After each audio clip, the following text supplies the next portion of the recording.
Bonsoir à tous. On se retrouve pour une nouvelle vidéo.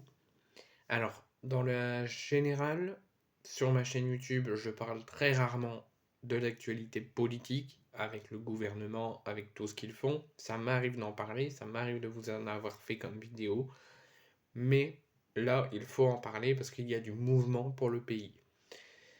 Pour cette année 2024, dans la générale, je vous parlerai plus du foot, comme on fait depuis le début de la création de vidéos. Ça m'arrivait parfois de parler d'autre chose que le football.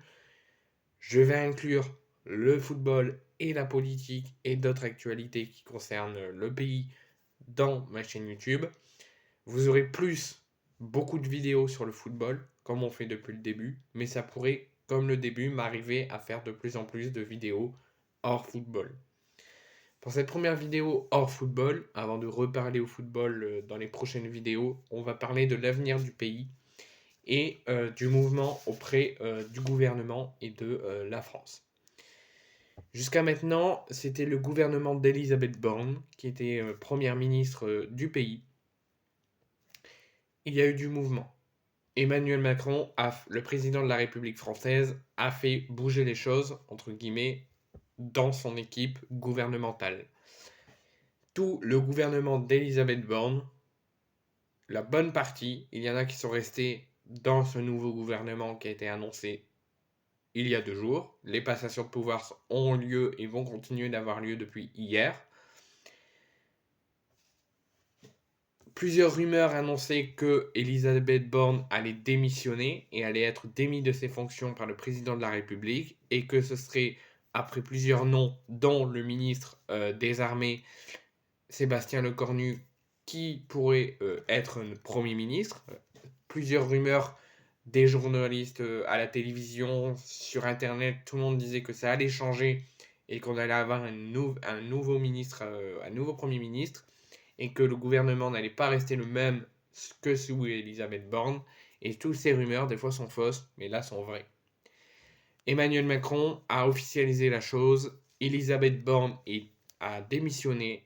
Sa lettre est diffusée sur les réseaux sociaux et sur les journalistes, les journaux TV.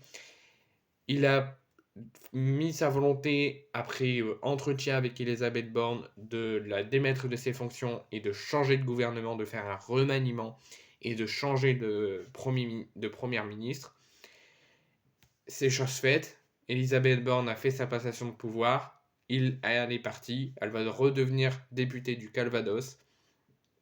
Et c'est Gabriel Attal, l'ancien, sous Elisabeth Borne, l'ancien ministre de l'Éducation nationale, qui avait remplacé Pape Ndiaye, qui était toujours sur les ordres d'Elisabeth Borne. Donc, Elisabeth Borne n'est plus la première ministre du pays. Elle a été démise de ses fonctions et elle sera remplacée, donc, comme je vous l'ai dit, par l'ancien ministre de l'Éducation nationale, Gabriel Attal. Donc Gabriel Attal est notre nouveau Premier ministre. Petit rappel, Elisabeth Borne était arrivée il y a 12 mois, bientôt 1 an à la tête du pays et elle avait remplacé notre ancien Premier ministre pendant la période du Covid, Jean Castex.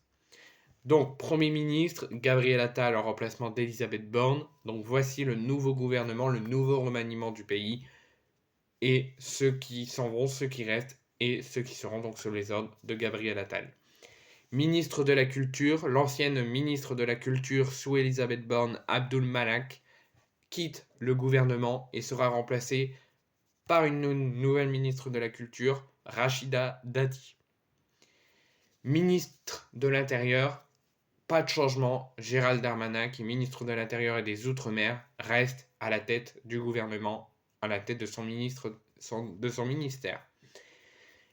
Anciennement ministre de l'Éducation, Gabriel Attal, quitte le ministère de l'Éducation nationale et passe donc Premier ministre, mais sera remplacé par l'ancienne ministre des Sports, Amélie Oudéa-Castéra, qui restera ministre des Sports et des Jeux, mais qui sera en même temps ministre de l'Éducation nationale. Ministre de l'économie, ça ne change pas, aucun changement fait par le président de la République, ça sera toujours Bruno Le Maire. Ministre du Travail, Olivier Dussopt, quitte le gouvernement. est remplacée par Catherine Vautrin à la tête du ministère du Travail.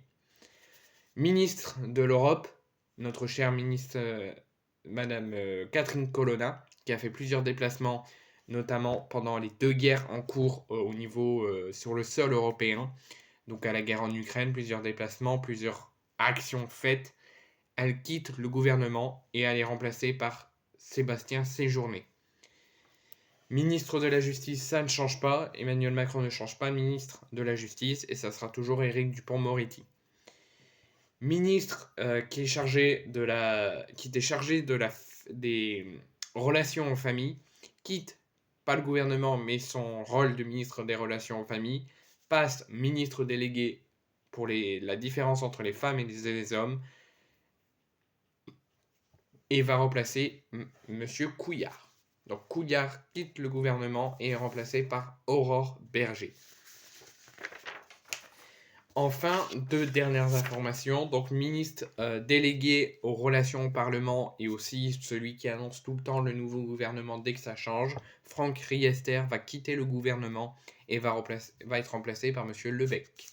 Et enfin, comme on l'a connu depuis quelques années, notamment pendant la période du Covid, Olivier Véran quitte le gouvernement. Il était ministre de la Santé pendant la période du Covid.